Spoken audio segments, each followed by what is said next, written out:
I wasn't here yesterday, but I saw some pictures of the room, and it was full. And I think we're still doing pretty well, given 600. I would say 650, John. For those who I haven't met, for those who don't know me, I work in London for Enterprise Ireland as the construction advisor. And I work with a large number of Irish architects, designers, consultants, main contractors, specialist contractors, manufacturers, off-site and materials, so the whole supply chain. And I've been working with this group of companies over the last 7 years on their internationalisation and development into the UK. So BIM has been a large part of our life over the last 3-4 years. And I know for a number of the people in the room, you're well on your way with your BIM transitions and your knowledge acquisition. But today I've been asked to talk about the collective transition, the industry transition in Ireland through BIM.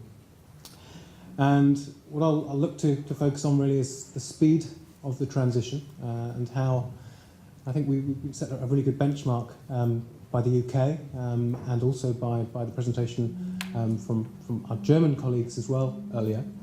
But I'll talk about the speed of transition. We kind of have a good sense of the opportunity, and I think we have a good sense as well of the challenges presented by a slow transition.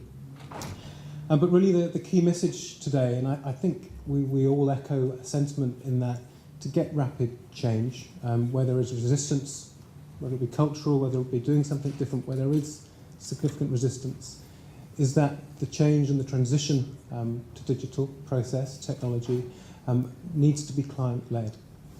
And really the thought is how do we enable clients to be able to make the right decisions? How do we ensure that clients can themselves are educated to a point where they can say the BIM process will give a better outcome than the traditional process of design and construction. And really that's a large piece of work that we'll be working on for the next 2 years as one element of our BIM Innovation Capability Programme. And it will be an area that we'll be engaging heavily with industry on. So it gives you a sense of where we're going and a little bit about the transition. But for those of you, let me just see if I can work this one out. Okay. I'm just going to do two very quick slides on Enterprise Ireland. I won't make the assumption that everybody knows what we do, but I think this slide really sums it up. So whether you be in financial services, in consumer retail, construction, we'll help you. If you're innovative, you're an Irish-based business, we'll help you become global players in markets worldwide. And as you can see, that is really how we see digital process technology, BIM, as a big enabler for companies in the construction sector to move forward. That's why we've got involved in BIM. Initially, it was about the driving of exports. And the benefit of increasing exports is export-related jobs and standard of quality of life. For every euro that we invest, and we invest somewhere in the order of 200 million euro per year, we're looking to see what changes these investments make in exports. And for the last 5 years, every euro we've invested has yielded a return of between 4 and 5 euros, cumulatively bringing in over 1 billion of exports per annum from the Enterprise Ireland clients that we represent in export international markets. So that's why we're interested in BIM. That's why we've been heavily involved. And our journey began with the launch in 2013 of some BIM capability programs. Initially, these were pilots. In 2012, 2013, nobody knew what developing BIM within their organisations necessarily meant and what the lengths were. We didn't have the 8 pillars then. The pitch was open, and it's been something that we've been working quite hard on. We launched 2 programs, BIM Enable, in 2013, beginning of 2013. No, sorry, 2014. This is a program to incentivise companies to be strategic about how they bring BIM into their businesses, and then BIM Implement, which is incentivising the training and the rapid deployment of BIM across the organisation. I think if we're going to talk about the digital transition, where are we today?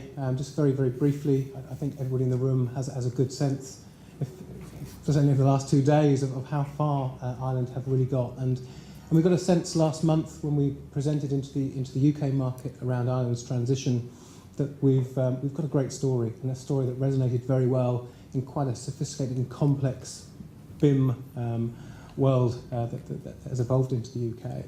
So, look, we've got a number of private sector clients and public sector clients who are supporting and specifying BIM to different levels.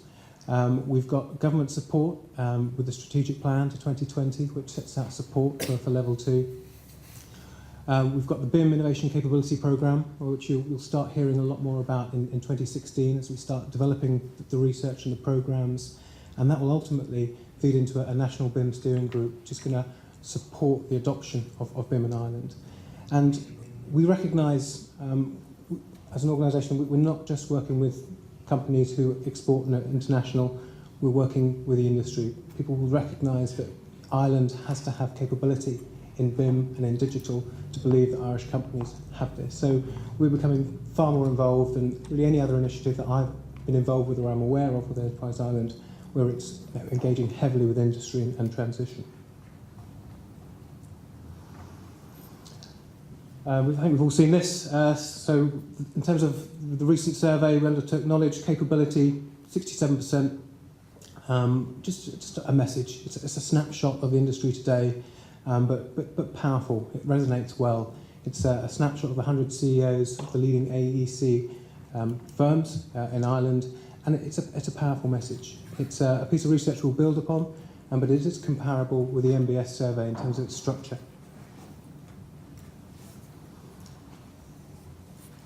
Last month, and I don't need to tell anyone in this room a little bit about the message from Construction Industry Council.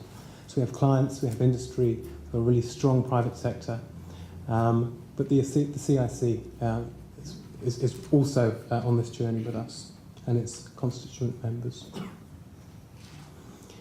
So, as part of the research, what does BIM in Ireland mean today? We've seen a transition, we've seen some growth and adoption. At times it seemed frustratingly slow, but yeah, there are elements of BIM being employed in over 100 projects in Ireland.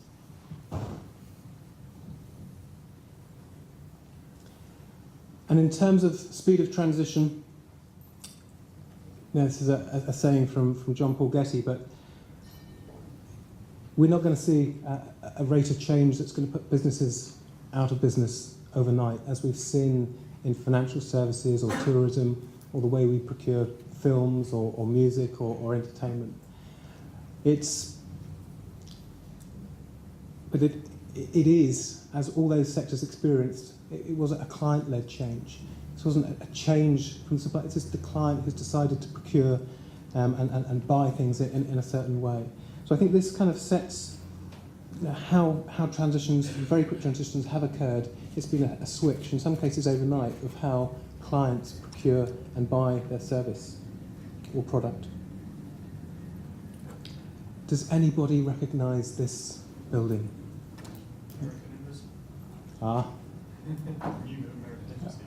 It is. This is next to one of the largest regeneration sites in London, which is being massively developed by Ballymore. But this is a building. It's the US Embassy, or the new US Embassy, in Nine Elms, just outside Battersea in South London. Traditional steel frame building, in situ pour slab. It's 11 stories. So again, this building started in 2013, and it's on a 48-month programme. It will complete in 2017. And I've passed it every day on the train for the last 2 years and watched its progress. Does anybody recognise this building? Sorry to get you to work at this stage of a Friday afternoon. Okay. Brilliant. Okay, again, at a fairly early stage of completion, but it is the Empire State Building. This is a project that started in 1930. It started on St Patrick's Day in 1930, and there was a large proportion of Irish labour involved So you can imagine it wasn't a flying start on day one. This is a building that was famously designed in 2 weeks. Okay, so this is a design for a building that was not for this plot. It was designed for a different area. The client came in very quickly, and they modified a design that had been done in 2 weeks, which was the Empire State Building. I still don't hear of that many cases where designs are borrowed, or we've done a lot of design work on this and turned around in that kind of period. But design was exceptionally quick, borrowed from designs and learnings that have been done elsewhere. But this is a building that's 103 stories, and it stood as the world's tallest building for 43 years, and it was built 12 days early, and it was built in 1 year and 45 days. Yeah, steel frame, concrete pour, in 1930. Okay, that's quite an achievement. There were 3,000 people on it, so there's quite a lot of coordination and logistics. So I think you probably know where I'm going with this. So in the past 85 years, we haven't learnt so much. Our processes are pretty similar, if not the same, and we're taking longer to build. There is more complexity in the buildings, but our processes are staying the same. So it's just taking us longer, and we're still doing the design on site when contracts are in place and ironing out problems. So if we, and I apologise, but we couldn't have a construction conference without an automotive reference. This is the replacement of the Model T. It was built in 1930 as well. It's the Model A Ford. A little bit different to what we're used to seeing today. The interesting thing about this car, apart from the fact it was built at a similar time as the Empire State Building, is that it was the first car to involve a technique called design and manufacture in automotive. And design and manufacture, which isn't a million miles from our DFMA that we've kind of been looking at for the last few years, has been used. And this reduced the build time for this car from 12 hours to 2.5 hours. That was learnt in 1930. So, with any change process, why should we change? And I think just initially, I think that just gives us an idea of why perhaps we should start doing things a little bit different. And also to highlight, and apologies to the clients in the room, this is a bit of an unveiling of what construction is actually pretty bad at, our traditional processes. And you'll know this. This has been highlighted in a number of reports. But we do need to look at ourselves. We do need to understand that what we do perhaps isn't fit for the types of and complexity of buildings we're being asked to get involved with. And our process has a number of problems. Coordinating changes and information during the project life. We might get it right once and coordinate it. As time goes on, the coordination fails, and it gets pulled back on site at the least appropriate time and with programs sitting over us. We're also awfully bad at embedding our learnings. So when we do a good project, those experiences tend to leave with the project team rather than being passed down. And that was a real criticism of the Building Schools for the Future programme in the UK, where it was costing £2,500 a square metre to build a building, and the quality was enormously variable. Our ability to engage our supply chain at the most appropriate time, early involvement, doesn't exist. And if we're to do more design, if we're to do more design before we get to construction, we need the tools and the technology to enable people to engage with us as early as possible. This is more of a services issue, but aligning design performance with actual performance, managing risk at the appropriate stage, not pushing it through the contracts to the site teams, and of course, attracting and retaining a high quality, diverse workforce. All issues in the industry that we haven't yet come up with the solution for until now, of course. And as I say, change is difficult. There is a lot of resistance, and as I say, if it's widely accepted that clients, and specifically clients' needs, I believe that we'll need to make and to support this transition. So how can we as an industry enable that? Okay. So in very straightforward terms, BIM provides better outcomes by doing more at an earlier stage. We know that. It changes potentially the cost profile of the project. So if we're going to do more up front, yeah, there will be a cost to that. As we get better and as we get more efficient, as we embed our learnings, that might become less of an issue. But the cost profile, not necessarily the cost, does change if we're going to do more up front to streamline the construction process. So when I say do more, I mean more detailing, better coordinated design, more buildability, understanding the sequence, as well as the logistics, as well as the spatial elements of coordinating design. And I think that's where the opportunity begins. This is a one-pager from Michael Early, which really sums up the point that was made and around the DIT campus program about the complexity of information. And if we're asking clients to invest in understanding the level of information that we believe will help them, we need a very compelling case for them to understand. I hear quite often that end users aren't engaging in the asset, the AIM element of BIM. And where they are being given an asset information model, there's a disconnect in terms of how they will use it. And there's a disconnect in terms of how it will benefit them. But they're being told they need it. And it will be of use to them in the future. So, I think we need to do a better job at understanding how information will support clients going forward. I think in terms of the language we use, and clients, I guess you would expect us to coordinate and to avoid sort of clashes like this, a 500-600 mil downstand and a large piece of ductwork. We don't need BIM to avoid clashes like that. Maybe we can use better language. We can use language that isn't a benefit to us, it's a benefit to our clients. I'm going to pick up the pace a bit, so bear with me. I know it's Friday afternoon, but I'm going to try and keep as close to time as possible. These are really benefits from using BIM that I've downloaded from a number of architects and contractors' websites, and they're not benefits for clients, they're benefits for us.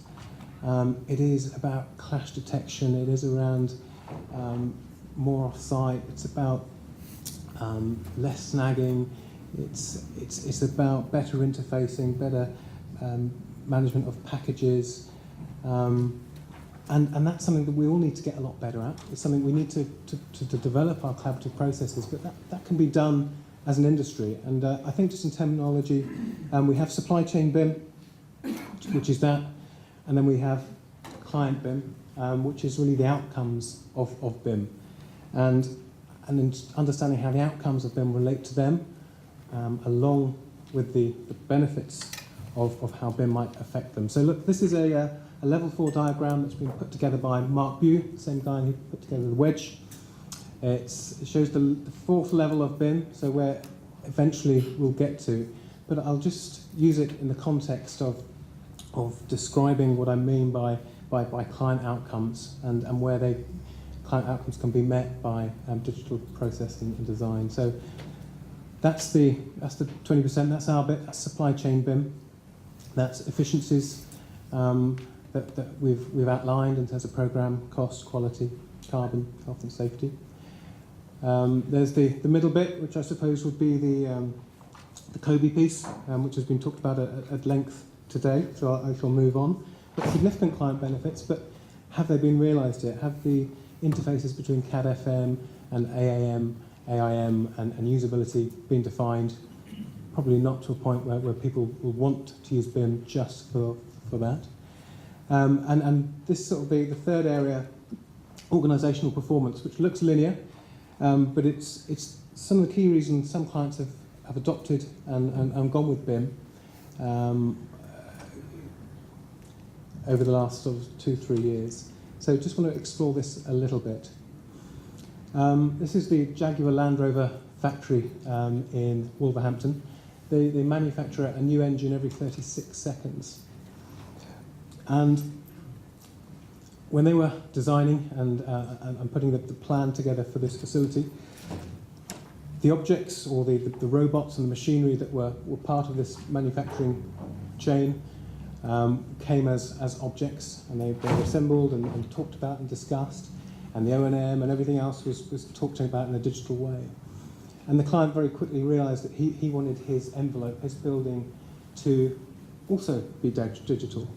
And he saw the benefits as being enormous. When you're working at that level of efficiency, the downtime, the planned maintenance, the risk of things happening and what you do all need to be worked through. And to be able to do that digitally was a fantastic element of their business to incorporate.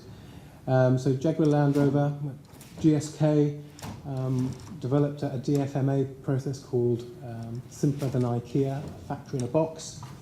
And this was about the assembly of clean room type manufacturing facilities that could be made anywhere in the world and were language agnostic. So these were colour-coded videos to show how local labour could develop sophisticated plants. And they've invested heavily in this prototype and taken it through a series of stages. Talked about the M25 earlier. This is just asset tagging and getting the value of the number of assets, gantries, signs, lights, so they could value it as well as manage them. ASDA, this is about getting the maximum amount of money per square metre. Lots of data, but they needed a structure and a framework in which to put a coat hanger on the amount of information they're getting about shelf layout, store layouts, time of year, number of shoppers, location, and BIM work for them in a way that helps improve their core business. So, look, when we look at all that, there's some clear characteristics of what an early BIM adopter, a client, looks like. And I think this is a sort of a point that I'll make and won't labour too much because of the time. I think it's really important that we support a client-led adoption of BIM. I think it's really important that we understand which projects are suitable for BIM and provide outcomes today that are better than outcomes of a traditional process today, and that is very much sectorally led, as well as having key characteristics. So I think we need to be really precise in terms of the sectors where the benefits outweigh the risks of implementation, and I think we need to be really specific about the type of client, which would generally see strong outcomes and benefits. And if we can do that, we'll start pushing a snowball. Okay, and just in terms of a practical term, I've just borrowed this from Peter Treblecock of Balfour's. He was using client current requirements. So down the left-hand side there, probably not too clear, you've got sectors. Across the y-axis, or the x-axis rather, you've got benefits of BIM. And I've just taken that on a stage. There are benefits of BIM that wouldn't be client benefits in this particular model. So I've just taken the 10 client characteristics and put it across those sectors to understand which sectors rather, would perhaps have the greatest need and where the outcomes of BIM are perhaps more significant in terms of achieving better client outcomes. And across the X, just the characteristics. And I've just shaded the ones which might have a slightly higher weighting. But maybe this is an approach that we'll look to research, to test, to understand which clients would benefit from the implementation of BIM today, and something that we can be working on steadily. And then in the sectors, what are the sectors that would benefit and demonstrate the sort of characteristics that we'd see the most. So, key messages for today. The speed of transition will determine whether BIM adoption becomes a challenge or an opportunity. And as I say, Ireland are transitioning quickly, and that's from So a number of sources, whether it be industry, whether it be private sector, public sector. We're getting great referenceability, and we'll be the envy of Germany. We're doing 2 gigs at the moment, well, 2 events, in Germany with Irish suppliers presenting their BIM capability next year. There's a real appetite to understand what this is about, and we have a fantastic story. We have fantastic case references, projects that have been unrivaled anywhere else in the world, and some of those clients are here today. And we have people doing this for the right reasons. We're looking to improve. So look, design and construction process is in need of improvement. It is outdated. We have a solution. We must be careful with our language and how we differentiate between client benefits and how we differentiate between the supply chain benefits of BIM. And how can we support a client-led approach to ensure that clients can make the decision between BIM and traditional to better outcomes. So they're the 4 messages. Thank you very much for listening. I know it's been a long couple of days, but thank you.